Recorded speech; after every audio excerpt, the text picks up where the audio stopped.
আসসালামু আলাইকুম। একদিন প্রচণ্ড গরমে একজন বৃদ্ধ রাস্তার পাশে বসেছিলেন। তৃষ্ণায় তার গলা শুকিয়ে গেছে, কিন্তু তার কাছে এক ফোঁটা পানিও নেই। পাশ দিয়ে এক যুবক যাচ্ছিল।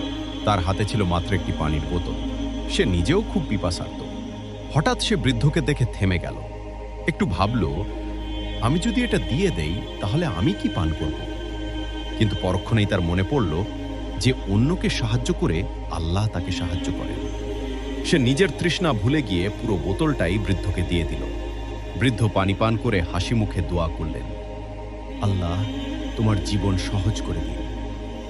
কয়েকদিন পর সেই যুবক একটা বড় সমস্যায় পড়ে গেল। চাকরি নেই, টাকা নেই, হতাশ হয়ে গেছে। হঠাৎ একদিন কোনো পরিচিতি ছাড়া সে একটা ভালো চাকরির অফার পেল। সে অবাক হয়ে ভাবল, আমি তো কিছুই করিনি। তখনই তার মনে পড়ল সেই এক বোতল পানি। ছোট একটা নেক কাজ কখনোই ছোট না। আপনি ভুলে গেলেও আল্লাহ কখনো ভুলেন না।